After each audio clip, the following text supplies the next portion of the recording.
Good morning, everybody. Thank you for being here. I'm going to give everyone a moment to settle in. It is 9 a.m., but welcome to this Spanish Training Academy session, Trademark Law for the Patent Attorney continued.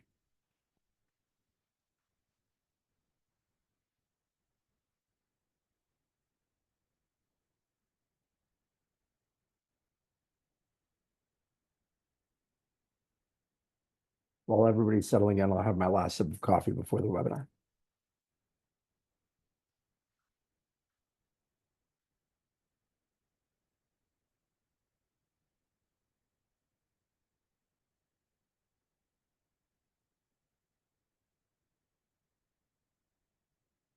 Okay, good morning, everybody. Welcome to the 32nd edition of the Spanish Trading Academy, Trademark Law for the Patent Attorney continued.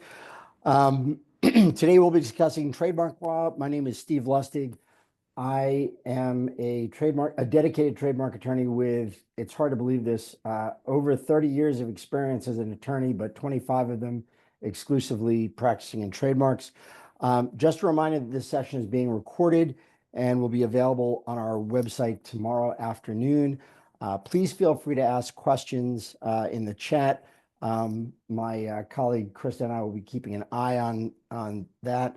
And for those seeking CLE credits in Delaware, Florida, Georgia, Pennsylvania, or Virginia, please make sure to stay for the entire session and respond to the 2 pop-up polls and fill out the survey at the end. So with that, let's dive in. Here's the session overview. We're going to be discussing a lot. Going to be covering a lot of ground, but as you'll see, I've bolded the last entry, the new USPTO Trademark Center application system. Since the last webinar we did on this topic, that is the big change. So I do want to spend a good amount of time discussing that. So let's begin. Your trademark attorney, that would be me. Not a patent attorney, okay? A lot of people believe that we wear 2 hats. There are people who dabble in both worlds, but in this case, your trademark attorney is a trademark attorney, not a patent lawyer, works in a multitude of industries. I like to consider myself a hired gun, not so much a mercenary, but jack of all trades, master of most. I'm not a scientist or an engineer. However, I do have particular specialties in certain areas, and you'll probably find that with many trademark attorneys. Particularly, I know a lot about the automotive industry. I know a lot about the pharmaceutical industry, fashion industry, things like that. So if you give me a project, for example, that involves valve guides for internal combustion engines, I would be able to speak with engineers and do some translations there. I did not take the patent bar. That is something exclusively for patent attorneys. So what is a trademark? I always like to start this way. A trademark is a source identifier. What do I mean by that? It's a brand name, but really the point of a trademark is to help consumers find what they're looking for in the marketplace. So imagine this. Imagine you're a consumer and you're going into a supermarket and you prefer Coca-Cola rather than Pepsi. You're going to go into the aisle for Coca-Cola beverages. You're going to look for the bottles with the red label and the Coca-Cola label. You know that you prefer those beverages, the tastes, rather than Pepsi, which comes in the bottles with the blue labels with the Pepsi symbol. That is what a trademark is there for. It's to enable consumers to find what they are seeking in the marketplace easily and efficiently. And as a consumer, I know that if I purchase the bottle that says Coca-Cola on it, I know that I'll get the product that I want. I know that it'll be up to the quality standards that I have. And I know that if I have a problem with it, there's a company behind it that I can complain to in the unlikely event my Coca-Cola is unsatisfactory. So that is what a trademark is. Trademark is not a verb. I have bolded this at the bottom. What do I mean by that? A lot of people go into trademarks thinking they know what they are and thinking that trademark is something that you do. You'll maybe be in a meeting and someone will say, I want to trademark, let's say, soap. And that way nobody else can use the word soap. Of course, that's ludicrous, but that's not what trademark is. Trademark is a thing. It's your source identifier. Excuse me. It is not something you go out and do. When people say, I want to trademark something, they're typically conflating the trademark itself with the process of registering or protecting the trademark, which we'll get into more in a second. The whole point of a trademark is to prevent a likelihood of consumer confusion in the marketplace. Okay, so go back to my example about Coca-Cola and Pepsi. If you went into the beverage aisle in a supermarket and you saw multiple bottles with red labels, some said Coca-Cola, some said Mocha-Cola or Polka-Cola. As a consumer, you get confused. You wouldn't know who you want to do business with. That is what trademark law is designed to prevent. And in fact, if you had a situation where a junior user is using a trademark that is confusingly similar to the trademark of a senior user, meaning someone who has an established brand and an established trademark, then that confusing similarity, that is actually trademark infringement. So I mentioned at the bottom here, conduct a search. That is the best way to avoid conflicts if you're rolling out a trademark that you're developing. We'll get into that more a little bit later. Distinctiveness. Trademarks exist along a spectrum of distinctiveness. The strongest would be fanciful. That would be like Orange for telecommunications services, or Verizon. Arbitrary would be Apple for computers. Suggestive suggests something about the product or service. I heard one this morning when I was getting ready. There's a new company out called Easy Cater. Okay, it's a service that makes catering meetings easier. So that would be a suggestive trademark. Merely descriptive terms. Merely descriptive terms are not trademarks, but they can be. And they can be if they gain acquired distinctiveness or a secondary meaning. The example I like to use is Indianapolis Motor Speedway. Again, I'm a car guy. Indianapolis Motor Speedway is a merely descriptive name. It's a motor speedway. It's in Indianapolis, but they have been running the Indy 500 there for over 100 years. So people now know from all that use that the Indianapolis Motor Speedway is a trademark, a protectable trademark, and that's where they run the Indy 500. So that is how a merely descriptive name can become a source identifying trademark. Generic terms can never be protected as trademarks. That's like the person who says, I want to trademark soap, will prevent everybody else from using the term soap. Ridiculous, not supported by the law. If you think that way, please dispel that and don't ever think about that again. Okay, types of trademarks. Trademarks, again, come in all shapes and sizes, but these are some examples of what people typically see in the trademark world. The main one is a trademark that indicates the source of goods. Okay, Patagonia for clothing, apparel, things like that. Service marks, McDonald's for restaurant services, Wells Fargo for banking, Pennant Schwarzy for legal services. That's a service mark. Some people think that you can only say service mark when you're talking about a service mark. Some people think that using service mark when you're talking about trademarks or vice versa is improper. Generally speaking, you can always use the term trademark. It doesn't matter that much whether you're talking about goods or services, but we like to segregate them for these purposes. Collective membership marks. These are interesting. These are often used in connection with churches like you see, or trade associations. These indicate membership in an organization. So again, it's a trademark, but you can imagine some sort of trade association, like Consumer Electronics Association. They use that as an indicator that certain entities are members in the organization. And finally, we have certification marks. These are interesting. These are marks that are used by others, not the trademark owner, but by others to certify that their products meet the standards of the trademark owner. So many of you may be familiar with the Underwriter Laboratories trademark. That certifies that certain products are up to the standards of Underwriter Laboratories. Trade dress. A lot of people ask about this. This has to do with um, the look and feel of a product. This, in some ways, can be the holy grail of trademark protection. This protects what the product looks like or what the product packaging looks like. So think about it this way. If you went into an auto parts store and you wanted to buy spark plugs, for example, for those of us who still remember what the spark plugs are, and you know that the product packaging that you're looking for is in the shape of a penguin, you're going to go into the aisle for spark plugs, and you're going to look for the product packaging that looks like a penguin. That's the source identifier. That's how you find what you're looking for. So that's where product packaging can become a source identifying trademark. I've given you uh, the example of a Coca-Cola bottle. Coca-Cola actually has a registration for this fluted bottle design. So people look for this in the marketplace. They know that that bottle design means that it's a Coca-Cola beverage. Product configurations can also be protected under the law of trademark or trade dress, but they have to have acquired distinctiveness. So I've given you two examples. One is the DeLorean automobile.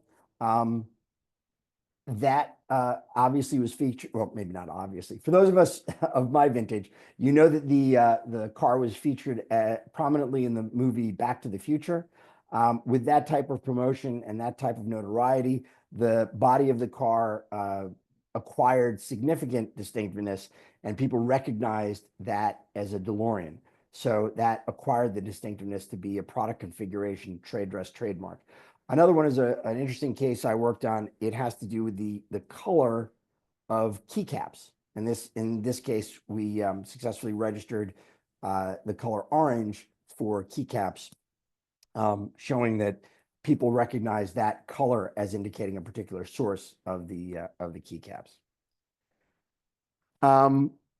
Contrast with patent law. So again, this is trademark law for the patent law. For many of you who are patent attorneys, you know all of these things. The biggest thing with trademarks is trademarks exist pertinent to a business. Trademarks have rights as long as they are in use, but only as they are being used in connection with a business. So Coca-Cola will always have trademark protection for Coca-Cola as long as they're using their Coca-Cola trademark in connection with the beverages that they sell. If they somehow or another go out of business and there are no more Coca-Cola beverages being sold for a long time, and there's no intention to resume use, then the trademark will cease to have protection. They'll basically die. This is unlike patent law, obviously, where the protection lasts for a finite amount of time, and you only have a right to exclude. Trademarks are not like that. They can last indefinitely, and again, they only exist in the context of having a business that goes along with a trademark. In the US, trademark law is governed by the Lanham Act. You can look this up. It's also governed by the trademark rules of practice. So that's 37 CFR, etc. Whenever you're discussing trademarks and someone makes reference to the Lanham Act, this is what we're talking about. It governs registration of trademarks. It governs consumer protection laws like false advertisements. It says within the act that you do not need a registered trademark to have protection, which is interesting, and I'll get into that in a second. But it also discusses cancellations of registrations and various remedies for trademark infringement. So, like I said, a trademark does not need to be registered to be protected. However, it does need to be used to be protected. So going back to the Coca-Cola example, Coca-Cola would get trademark protection even if they did not have a registration for the mark Coca-Cola. The idea is that trademarks are protected under the law of unfair competition automatically. So the idea there is the first user of a trademark, let's say in this case Coca-Cola, would have their trademark out in the marketplace, the easiest way to rip them off is to introduce a new product and introduce a trademark that is identical to or confusingly similar to the existing trademark Coca-Cola of the senior user. So unfair competition law prevents those types of shenanigans, whether or not you have a registration. So if you have a situation where you have an unregistered trademark and somebody's ripping you off because they're using an identical trademark, that would be counterfeiting, or a confusingly similar trademark, that would be infringement, then you could take action under the law of unfair competition.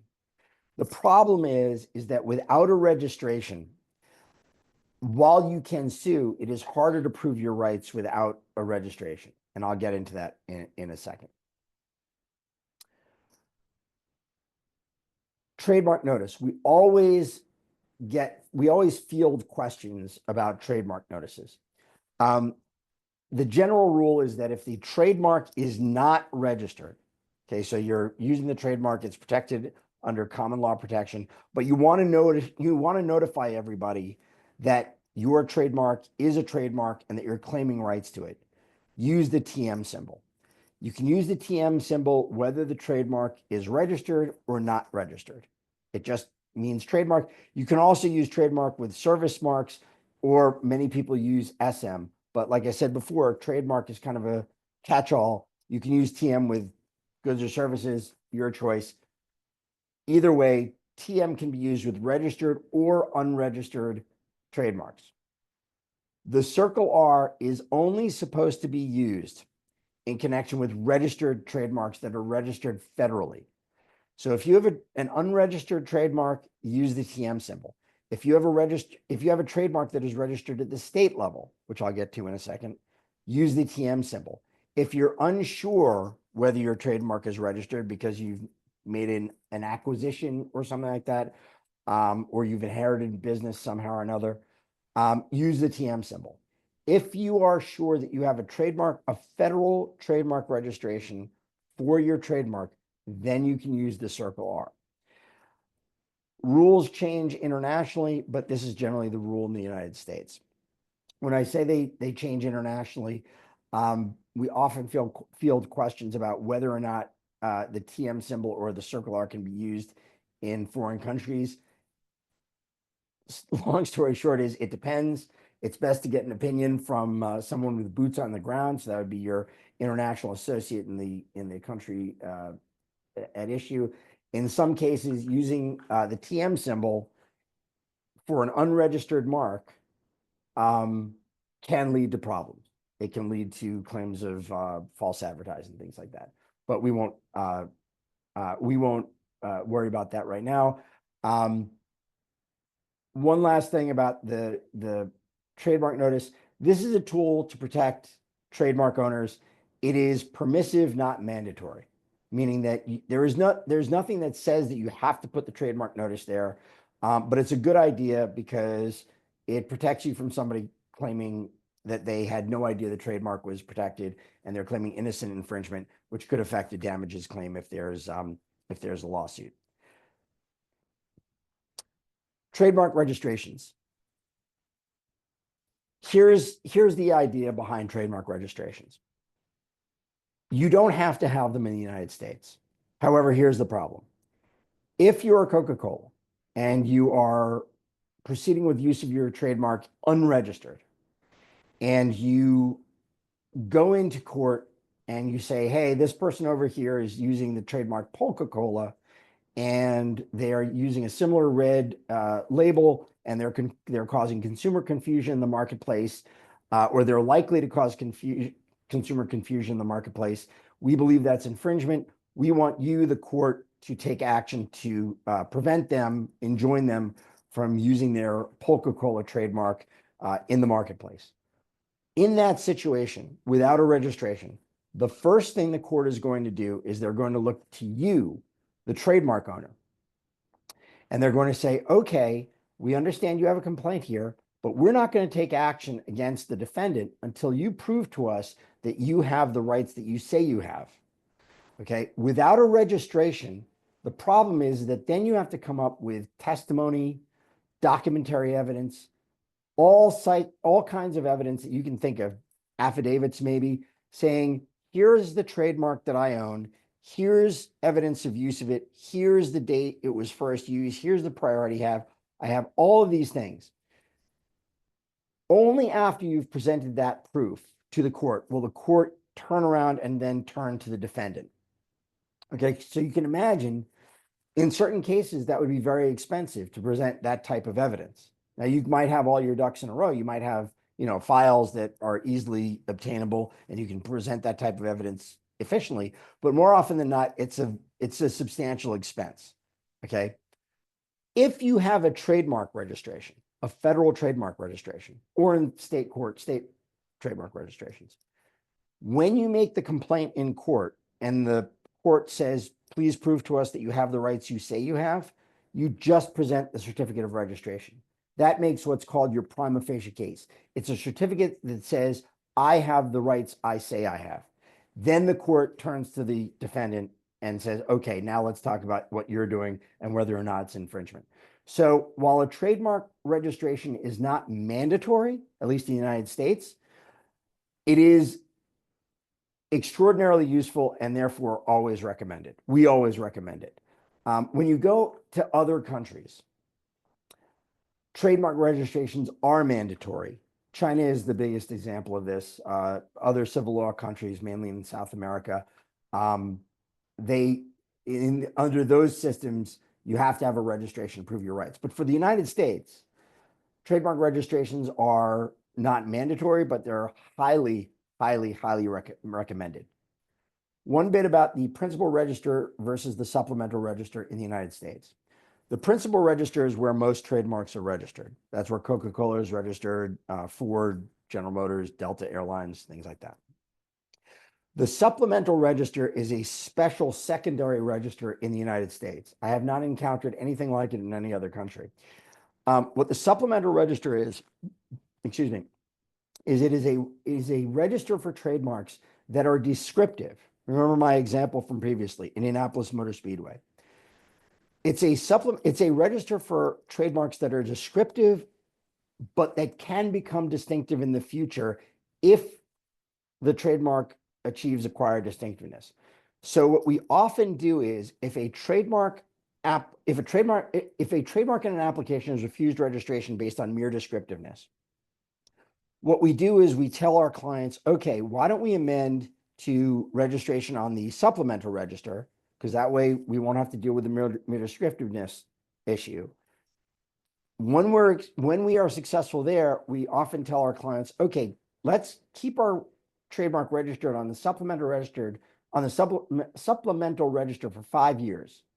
The law says that when your trademark is in use for 5 years or more, or registered on the supplemental register for 5 years or more, then you can reapply on the principal register and claim acquired distinctiveness based on those 5 years.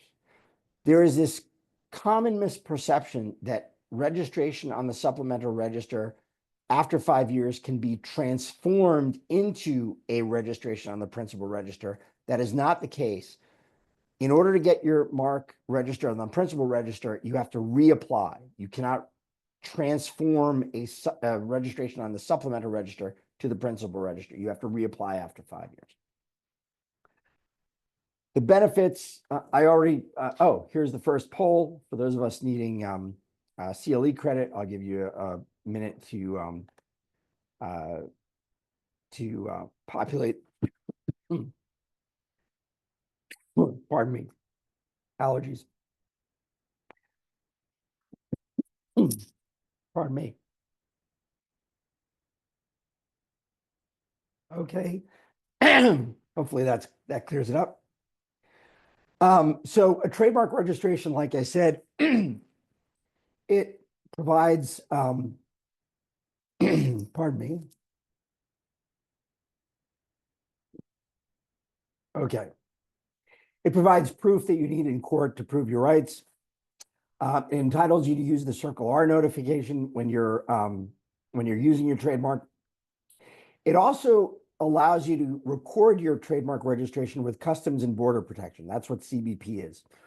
This is a useful tool if you encounter infringing goods or possibly counterfeit goods coming in from overseas, what you can do is you can record your registration with Customs and Border Protection. It doesn't happen automatically. You have to contact Customs and Border Protection and go through an application process and recordation process. And you can record your trademark with Customs and Border Protection so that Customs and Border Protection, if they find goods at ports of entry, they can deny them entry into the United States. That's something you can only do with a federal registration. Without the federal registration, Customs and Border Protection legally does not have a nexus between what they're doing and border enforcement. As I said before, you have to be using a trademark to get protection. If you have no use of the trademark, you cannot get a federal registration. You can't get a state registration either. However, there is an exception to the law for getting an application on file, and that is the intent to use provisions of the Federal Lanham Act. Intent to use works like this. Let's say it's April 16th, 2025, and you have a bona fide intention to use a trademark. You file your application on April 16th, 2025, and say, I have a bona fide intention to use this trademark. Trademark gets examined. It goes through the examination process, the opposition process, which I'll get into in a second. At the end of that process, the trademark office will not give you a certificate of registration. What they give you is they give you a notice of allowance.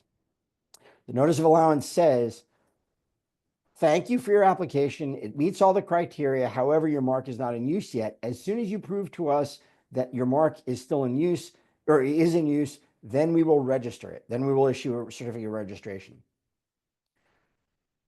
You have 3 years from the notice of allowance to submit proof of use. Assuming you do that, let's say you submit proof of use on April 16th, 2027. Once you do that and the statement of use is accepted, your trademark rights go all the way back to April 16th, 2025. That is considered your constructive date of first use, even if your actual date of first use happened later. So that's a very powerful tool, and it's called the intent to use provisions of the Lanham Act. When you submit proof of use for the notice of allowance or in your application, specimens of use are critically important.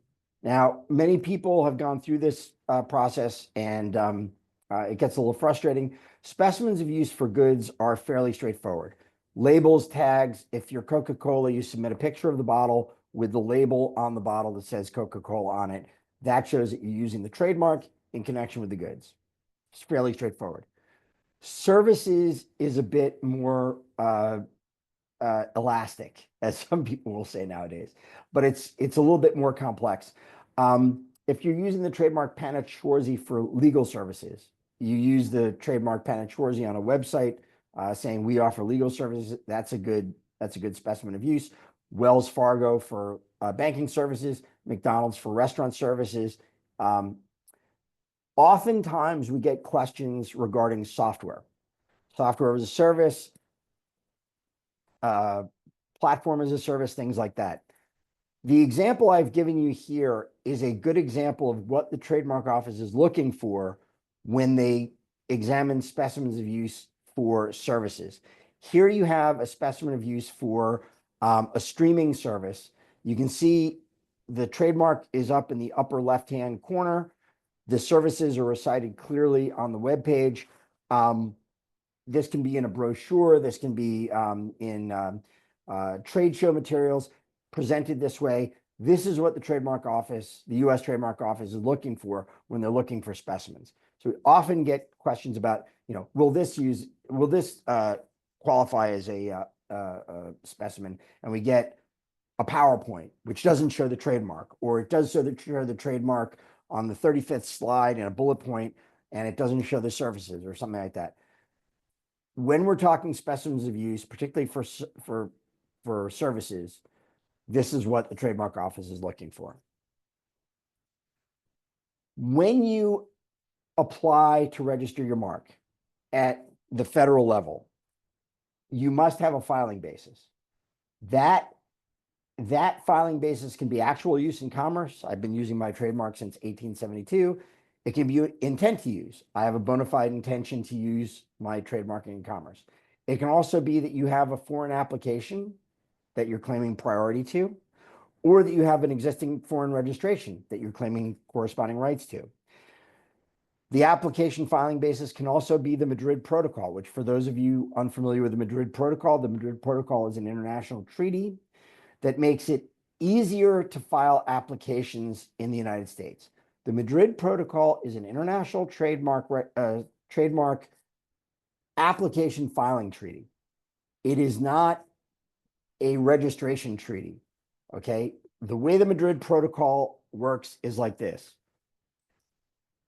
You have a home registration or application. Let's say it's in the US. You want to apply internationally. You could apply in each country individually. Or using Madrid, what you do is you apply electronically through the World Intellectual Property Organization, WIPO. You submit the application, it goes up to WIPO. I say up to WIPO for a reason, because this is illustrative. WIPO will register your trademark there, assuming it meets the minimum criteria. Then, when you've made your application, you select other countries that you want to apply into. WIPO will then process your application and registration and say, okay, you've selected, for example, the European Union and China. Then WIPO will transmit what they call extensions of protection into those other countries. And those extensions of protection get examined in those other countries or jurisdictions, just like they were local applications. Okay, so that's how Madrid works. Incoming to the United States, it works similarly. Somebody in the European Union files an application, they apply to WIPO, it goes up to WIPO, WIPO registers the trademark, it's called an international registration, has no force. An international registration doesn't really mean anything in any country until it's extended into a country. So let's say in this case, somebody extends their international registration in the United States. That incoming Madrid application is treated as a US application, and the Madrid process is treated as the filing basis in that situation. Steve, we do have a question. Yes. What are the requirements for a foreign application as a filing basis? Is it possible to file a foreign application as a basis on the same date or one day before the US filing? Yes. Yes, if I understand the question correctly, the idea behind a foreign application filing basis is generally the idea of priority. Okay, so there's another treaty called the Paris Convention. And what the Paris Convention does is it prevents a certain type of shenanigans where if you apply for Coca-Cola in the United States, your application is on the public record. Somebody theoretically could examine that application and say, oh, I want to prevent this company from using Coca-Cola or registering their mark in Brazil. So I'm going to go to Brazil and I'm going to file an application to register Coca-Cola in Brazil. And I do that, let's say, a week after the US filing. What the Paris Convention does is it sets up a system whereby Coca-Cola, after filing its application, let's say April 16th, 2025, Coca-Cola has 6 months from its US filing date to file in other countries, including, let's say, Brazil. Assuming it files in Brazil within those 6 months, Coca-Cola gets its April 16th, 2025 filing date. So to go to the questions that's answered, the inverse is also true. If somebody files an application, let's say in the United Kingdom, which is a member of the Paris Convention, let's say they file their application on April 16th, 2025. They have 6 months to file in the United States and claim April 16th, 2025 as their filing date. So they can file in the US and claim that priority on the same day they file their UK application, or a week after, or up to 6 months after. And as long as they file in the US within that window, that convention priority window, their US application will receive their foreign application filing date. And that could be the determining issue if there's a battle of priority. Now, that's with regard to a filing basis. You also need a registration basis to get a registration in the United States. What I mean by that is if you file in under intent to use, you ultimately have to use the mark, then you get the registration. I gave the example before.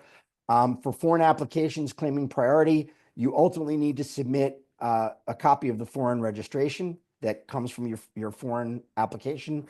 Madrid, interestingly enough, Madrid, once the trademark application in the US is examined, you get a US registration.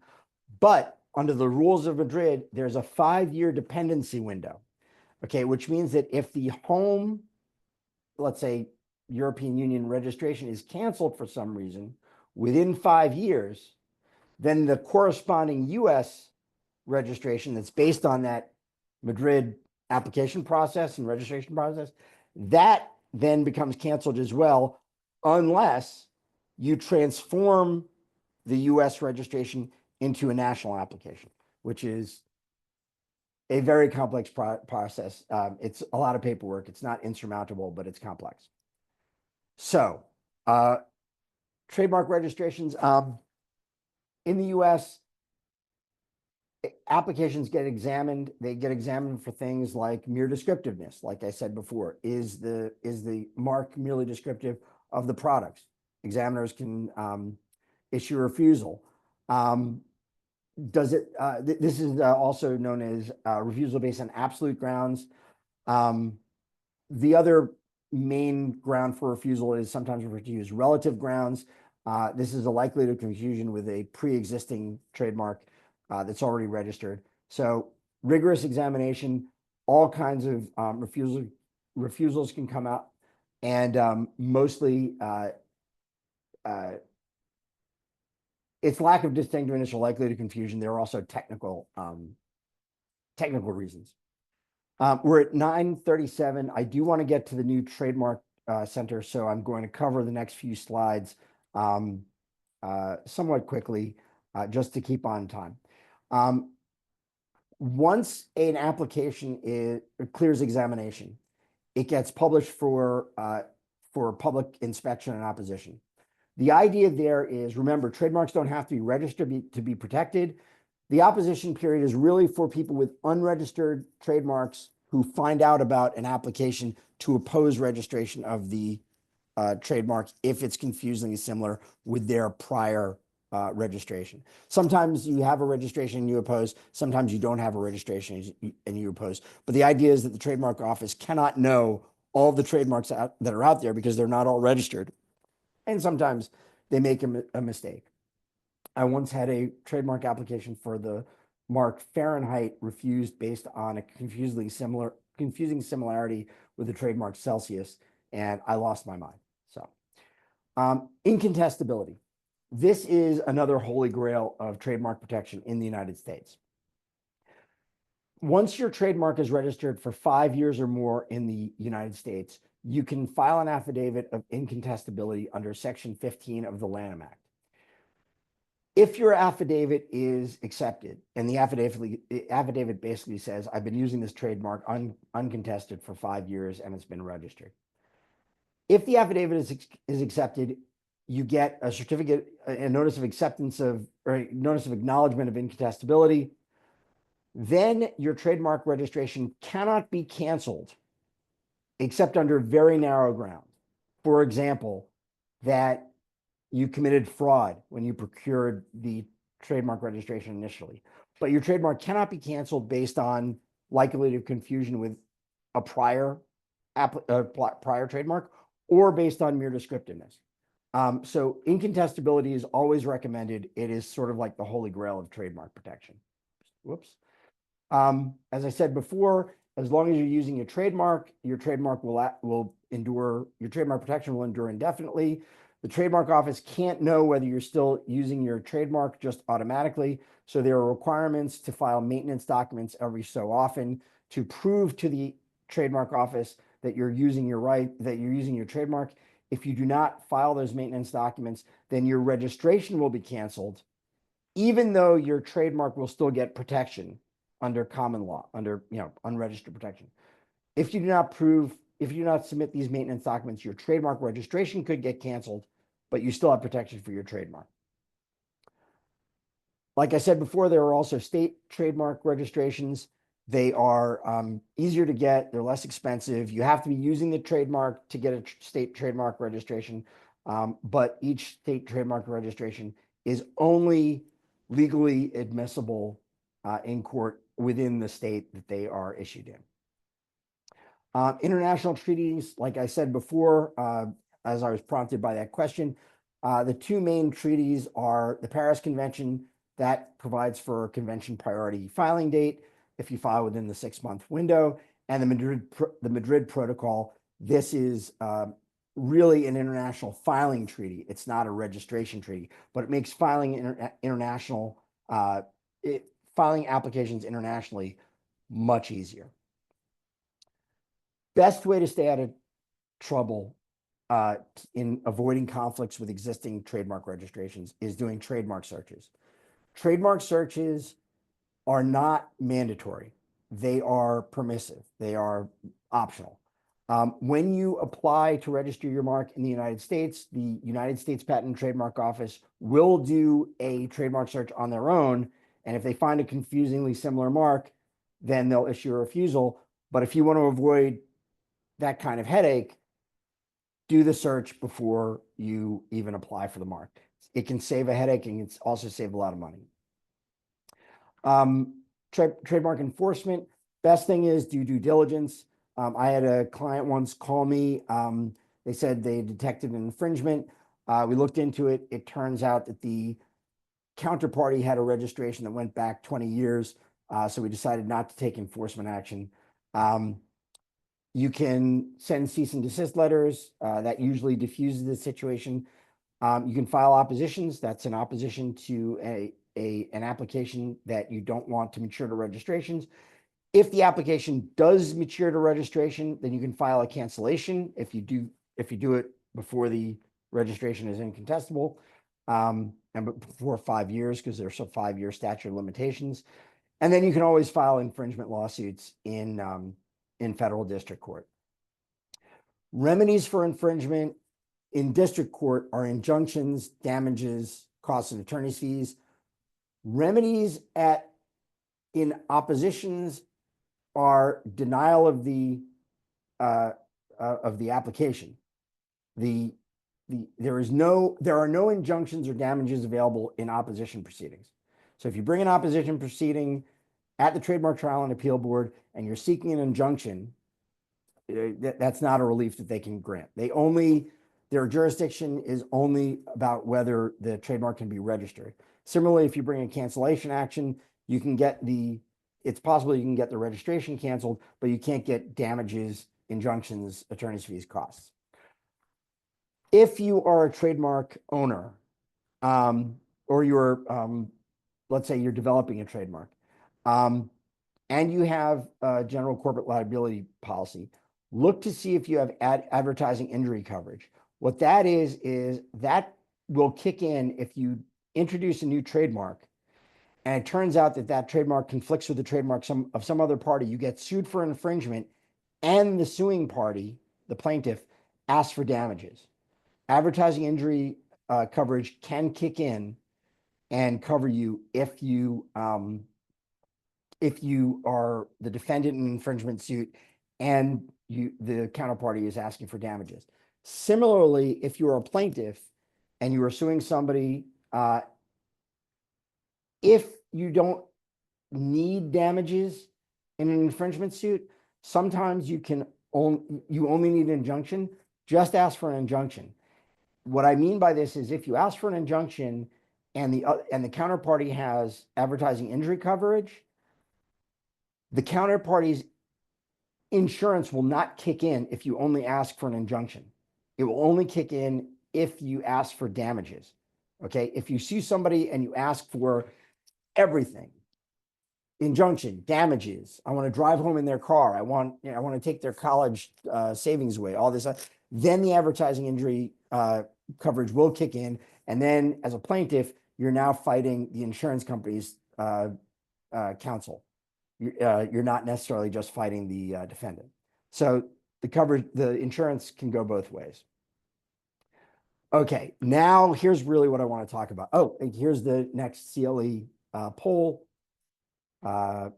Good timing. I'm not choking on my allergies right now. So if you need the CLE credit, please populate the radio button as necessary. So now we're going to talk about the new Trademark Center application system. This is the new thing that changed since the last time we did this webinar. You can see in my bullet points that I'm not a fan. This system went online in January of this year. The whole idea behind it is to make things easier for the trademark office's examining corps. It is not there to make things easier for the trademark owner. It is not there to make things easier for the practitioner. In fact, it makes the practitioner's job much more difficult, and it makes things typically more expensive for the trademark owner. Part of this new trademark center has to do with the new fees that were introduced in January. So for those of you who may remember, there used to be this thing called TEAS, which is a trademark electronic application system, and TEAS Plus. TEAS Plus was designed to benefit the trademark office.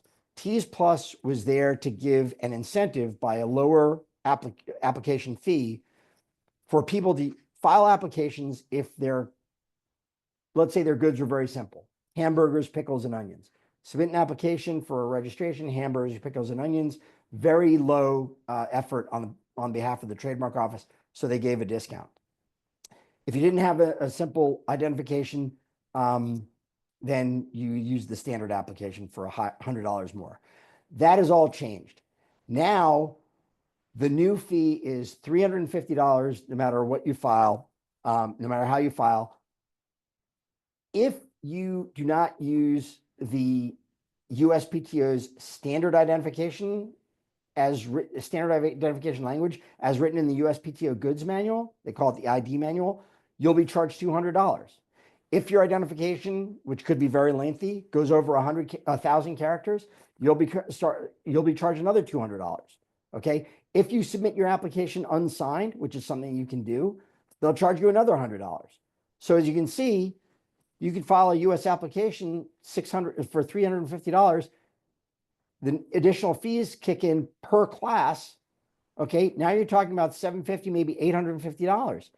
What I've been telling my foreign clients is, with these new fees, sometimes it's easier just to file through the Madrid protocol.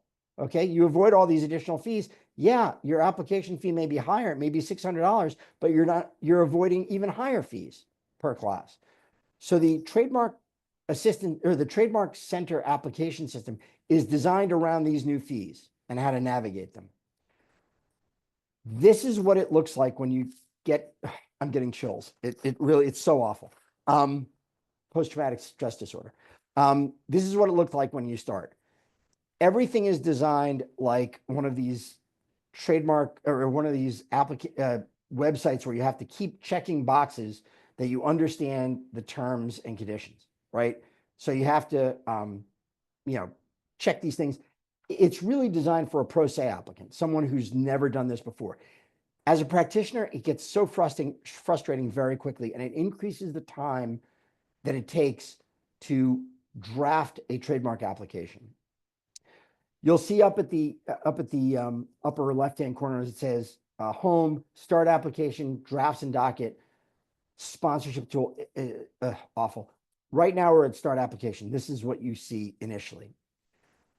When you click on drafts and docket, it is possible to review draft applications that you've already sent to clients, or what I have done here, and I recommend doing this as a practitioner, you can draft an application, and then by using the action button over at the right-hand side, you can create a template application. So in this case, I've created two: a template use-based application and a template intent to use application. I strongly recommend doing that, because by doing that, when you create a new application, you don't have to do absolutely everything, right? If you start from start application, you have to fill in everything.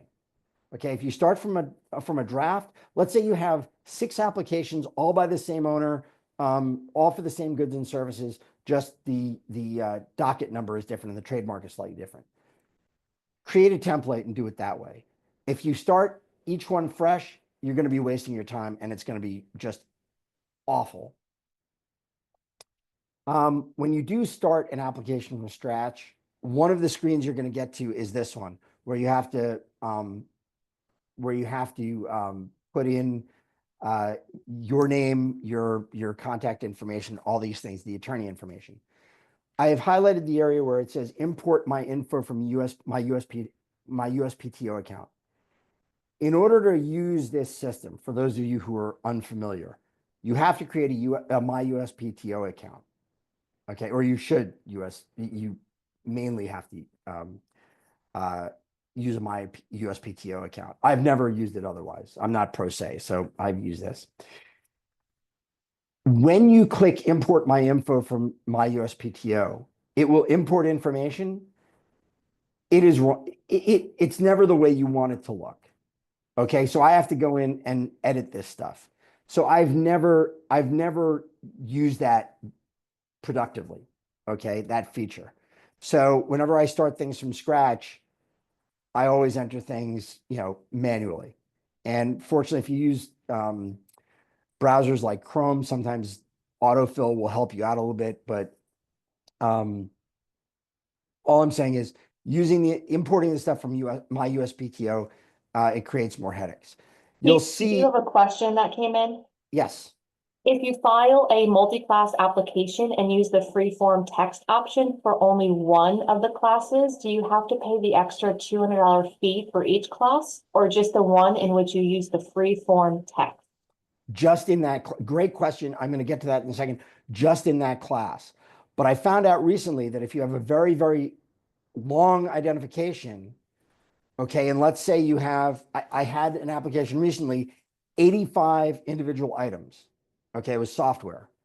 It still is haunting me to this day. Every 85 items, of the 85, one of them was freeform.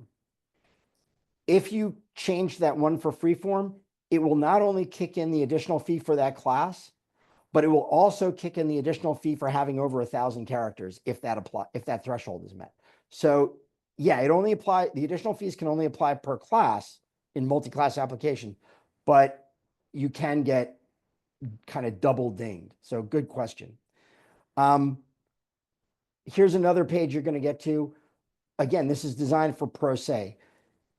As a practitioner, I know these things, okay, but you have to fill in the radio button for what kind of trademark you want to protect. Word alone, combination, we call that a composite mark, but you have to march through this each and every time. So again, it's always good to create that template that I showed you before because it avoids a lot of this stuff, okay?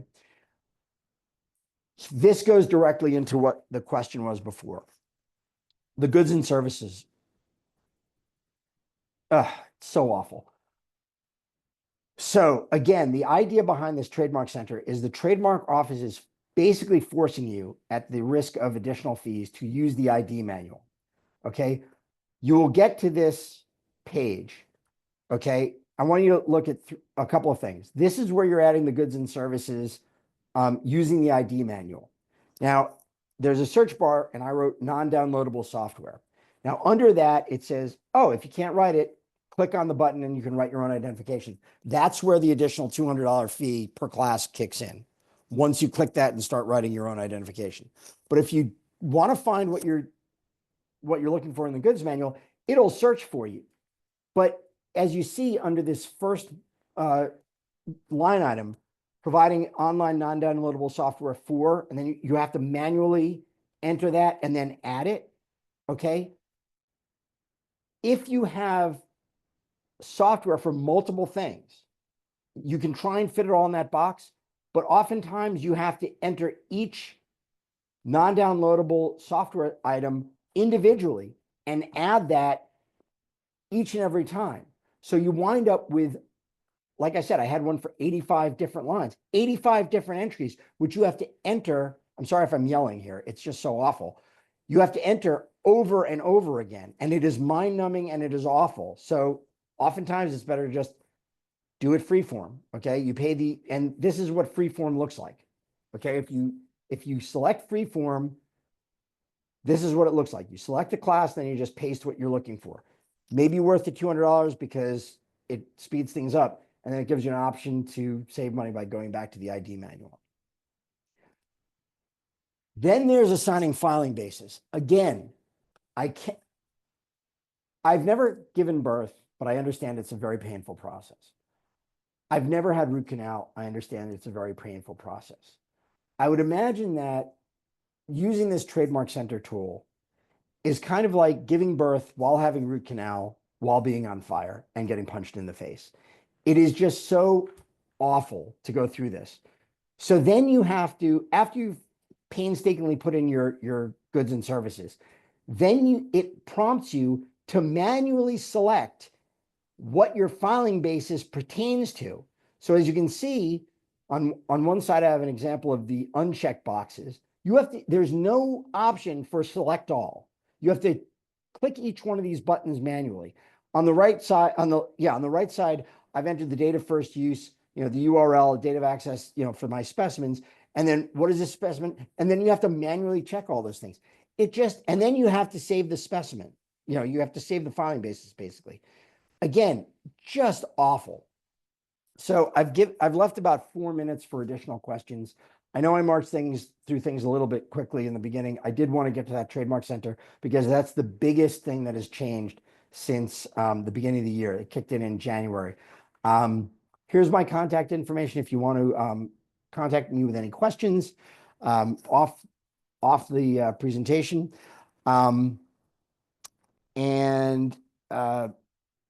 Before I end the section, are there any additional questions? Particularly about Trademark Center, which I still cannot overemphasize how awful I find it. If you have good experiences with Trademark Center, good for you. I'd love to swap some stories. Your mileage may vary, as they say. All right, not seeing any other questions, I will get into a slight anecdote. Like I said, I had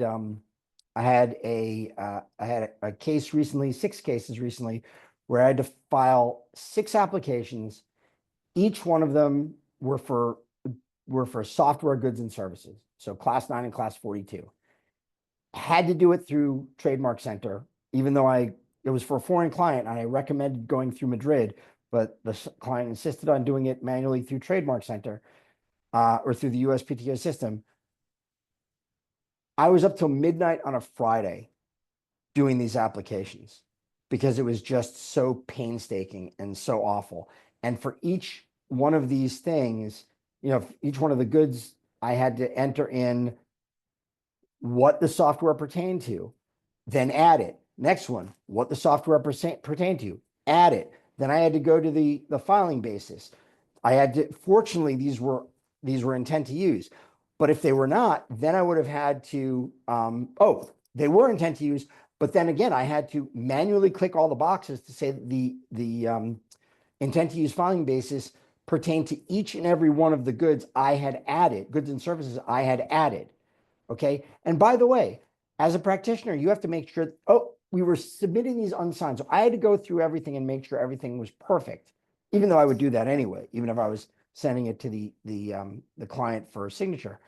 But the way it's outlined, the way the information is outlined in Trademark Center, it comes up as pages and it'll say displaying items 1 through 10 of 85. And then you can select, give me all 85, show me 100. But then you have to go through each thing line by line by line. And it is just awful. So on that note, I think you get the point, and I will leave it at that. We have 1 more minute for any final questions. Okay, thank you very much again for being here today. I hope you've enjoyed it. Again, this webinar will be available on our website tomorrow. If you have any questions, please feel free to contact me.